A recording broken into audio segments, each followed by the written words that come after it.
All right, well, this week we are talking about phonemic awareness and phonological awareness. That's our topic for this week. So I just wanted to give you some information about those two things and the kind of things you'll be going over this week. Sometimes those two terms, phonological awareness and phonemic awareness, are used interchangeably, but they actually mean two slightly different things. Phonological awareness is the bigger term. It's an awareness of sounds. So not just specific sounds, but all kinds of sounds. Hearing sounds like knocking or cymbals and stuff. That's part of it. It also deals with rhyming. Words that rhyme like cat, bat, fat, or alliteration sounds. Those are tongue twisters like Susie sells seashells by the seashore. I did it. It's also about hearing the number of syllables within a word. And the smaller concept that we deal with much more frequently, which is called phonemic awareness. Phonemic awareness is the ability to hear and identify individual sounds within words. And research that we've been doing in the reading community has identified phonemic awareness as one of the strongest predictors of later reading success. So it's really important that we help students to develop their phonemic awareness. We do this a lot in kindergarten and in first grade. They deal a lot with phonemic awareness and the testing that goes along with it. And so I've attached a chart in the course shell that shows you when students develop their phonemic awareness skills. So print that out or download it and take a look at it. And you'll see that we learn to do things not all at once, but gradually. And we are still working on phonemic awareness, from 7 to 9-year-olds. So if you're going to be an elementary school teacher, phonemic awareness is going to be one of the things that you'll be working on with your students. And we tend to think that phonemic awareness is an easy thing, right? There's 26 letters in the alphabet. There should be 26 sounds. But unfortunately, our alphabet doesn't map one-to-one with sounds.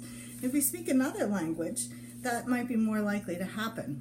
But in our language, we have 44 sounds that those 26 letters can be made into.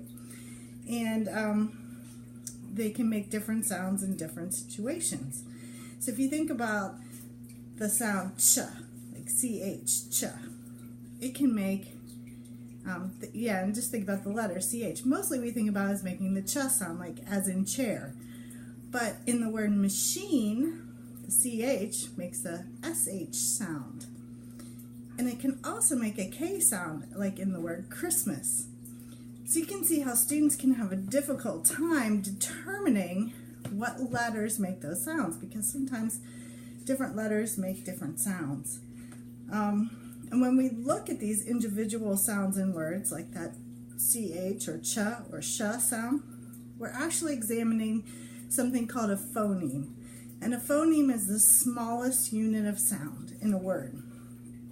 Doesn't mean a single letter. Doesn't track that way in English, right?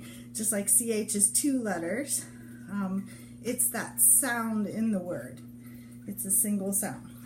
So what teachers do with those single sounds is they help students identify them, recognize them, and manipulate them. So one of the things we do with phonemes is we isolate them. So a teacher might say the word cat. Cat. What's the first sound in the word cat? K. Okay, K is the first sound. Or you might say, what's the final sound in the word cat? T. Or you might say, what's the middle sound in the word cat? Ah. So those are phonemes, the individual sounds that make up a word. Another thing a teacher might do when working with phonemes is to segment the sounds. So I would say cat. What are the sounds in cat? K, a, t. So I'm segmenting it. I am breaking it into pieces. We also teach students to isolate and change sounds within a word. So I might say, what's the initial sound in the word cat? And the student would say k. I would say, replace the k with a f. And what word do you get? And they would say at, fat. So we can isolate and change phonemes too to help build phonemic awareness.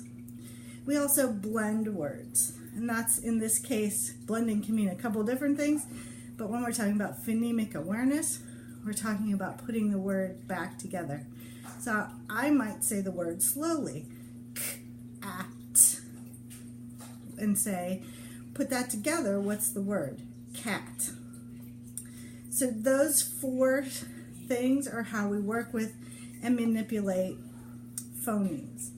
And phonemes aren't as simple as they sound, unfortunately. There's another term that goes along with phonemic awareness that you hear, and that's called a diphthong. And it's spelled D-I-P-H-T-H-O-N-G, but it's, in America we say diphthong. And I've heard British people say it diphthong, but in America we tend to say diphthong. And these are sounds in words that are made by combining 2 letters. The most common diphthong in the English language comes from the words O-Y, as in boy, and the words O-I, as in void. You can see that it's not quite, it goes from one sound, the O, to the other sound, and it's a blend of 2 sounds within one. Kind of confusing, but those are the 2 most common, oi. And because you have 2 vowels together, it doesn't always make a diphthong. If you think of words like chaos, you can clearly hear the A and the O in that one, or triage, or violin. So just because 2 vowels come in the same space, one right after the other, it doesn't necessarily make a diphthong, but it's a combining of 2 letters into one sound. So, oi. So that's the first lesson on phonemic and phonological awareness. I attached the chart in the course shell so you can take a look at it, and you'll need some of the information here before you go take your quiz. So make sure that you watch this, take any notes that you want, or keep it handy. Print out the chart or download it, have it on hand, do this week's readings, and then you'll be ready to take the first quiz for the course. Have a great day. I'll talk to you guys later. Bye.